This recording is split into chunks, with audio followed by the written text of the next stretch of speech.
Okay, I want to use this as a backdrop. I'm here at the San Antonio Aquarium, and I want to bring this up while I'm here. Here it is. So the brown algae, which is kelp, can grow up to 10 inches a day. It talks about how it's the basis of the ecosystem. There are basically two kinds of beaches: a rocky beach and a sandy beach. This is the rocky beach is indicative of the northwest part of California. And I want to talk a little bit about Fukashima radiation. As the water leaves the coast of Japan, the current from leaking from the Fukashima reactor, it arcs. Like here's Japan. It goes up near Alaska and then comes back down to the Pacific Northwest. And it gets caught up in the kelp, because like I said right here, kelp grows 10 inches a day. And the kelp is the basis of the ecosystem. So the animals eat the basic, the base of the pyramid eats the kelp. Then it gets concentrated as it moves up. Small fish eat a big, or get eaten by a big fish.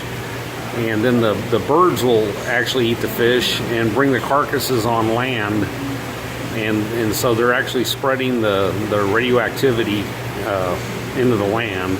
And also the storm surge does that. So let's look a little bit what a tide pool would kind of look like.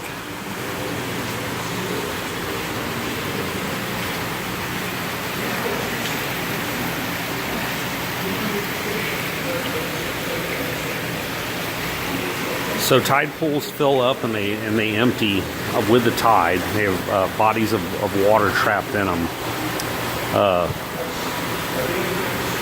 Anyway, yeah, the starfish, or you can punch up mutated starfish in the Pacific, and Fukushima's slowly poisoning the Pacific. It's just going to keep building up and up, and eventually I believe it's actually going to basically make the first 100 feet of the Pacific Ocean, the beach along California, nobody's going to be there.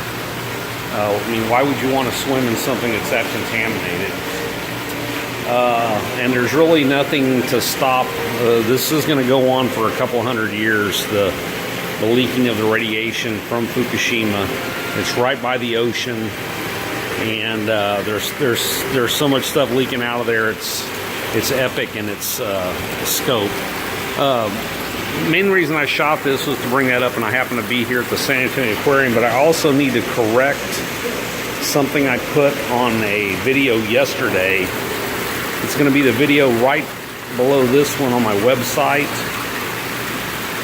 on my YouTube channel. And the correction I need to make for the video right below this one, when I was talking about the second measurement for the stars, I was using HAT 43b.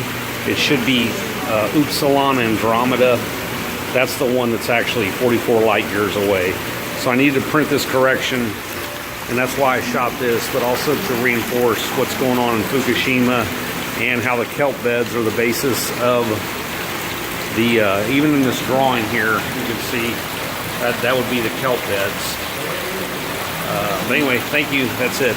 I'm out.